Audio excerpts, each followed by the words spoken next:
that swinging bachelor thing not overstated? No, it isn't. It isn't. Pretty busy. He's busy, yeah, and he likes celebrities. He likes young women, and one of the interviewers asked me if there was an affiliation with or similarity with Hugh Hefner. I said, well, not, but in so many ways, but in some ways, he's very much a product of that 50s, 60s song that this Mad Men sort of celebrates now, and he didn't emerge from that. He was a very courtly man, a very dignified man, and women were very attracted to that, those old-fashioned manners, and he didn't have the rough edge of men of the 70s and 80s. But he did objectify women, to use the language as appropriate, and he had a tough time making the transition from the 50s to the 80s. But he did, and he particularly liked celebrities. And it was because he considered himself rightly a celebrity, and he thought that that bonded them together. And once I talked to him, basically said they agree that it was, they live a particular kind of life in a glass bowl, and so consequently you attracted other people in a glass bowl. So why not date Barbara Streisand, et cetera, et cetera, et cetera, et cetera. Castro and he, not as close. I was surprised that they weren't as close as I thought they might have been. Yet Castro was, and that shot down the pew with like Jimmy Carter and I can't remember somebody else, and there's Castro, and you think, who else would they have shown up for? Yeah, he's the only head of state who came to Trudeau's funeral, which is astonishing, apart from the Canada, which is sad. It's a comment on Canada more than anything else. But he came, and they had an odd relationship, I think it's fair to say.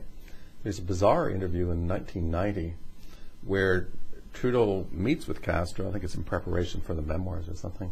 It's in that file. And he doesn't really talk. Castro just goes on and on. What did they share? They shared a Jesuit education, and that can't be. They love risk-taking. They dove together and that sort of thing.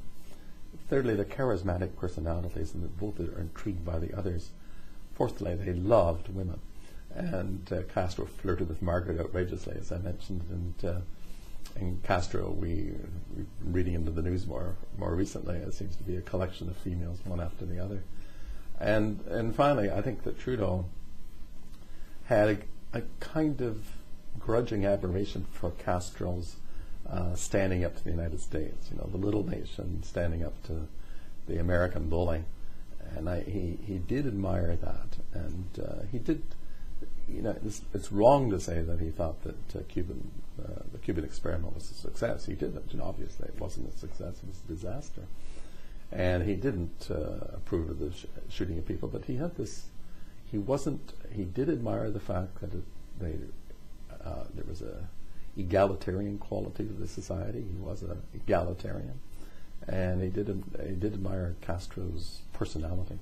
I remember seeing him leaving the funeral for Michelle and being shocked that suddenly he was a tired, broken old man. And I think we'd seen Pierre Trudeau angry, we'd seen him silly, we'd seen him fighting, we'd seen him loving, but we'd never seen him broken. And that was, I think that's part of why his funeral was such a big thing, because we suddenly saw him more human.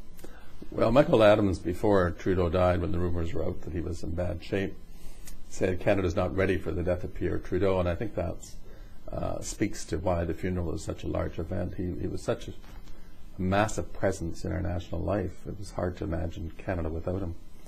I personally experienced it. This is in volume 1, maybe it's in volume 2 too. Because my son, who at that time would have been 14, but he went to bilingual school, and he came home and said his friend wanted to go to Montreal to the funeral, and his friend's father was a conservative, and so they went down by train and stayed up all night and went to it. That's rare in Canada. This is something that's very unusual in Canada, and I guess looking back, we have so few national things.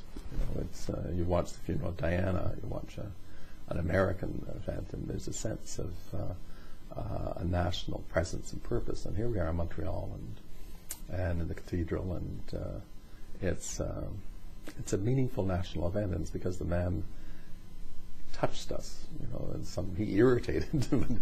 He nevertheless touched. You couldn't get away from him, and I think that's why another interviewer said there's so many books about Trudeau. Well, there are, and there will continue to be, because he fascinates us, and there's nothing bland about him. He sparkles, and he will continue to, as a Kennedy does. Kennedy was only in power 3 years, but he stands out.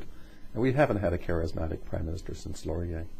They've been very grey kinds of people, with all due respect to a lot of very competent and highly competent. I think we've had better politicians than we deserved, or at least better prime ministers than we deserved. And but they don't have life, and he had it about him. He stood out.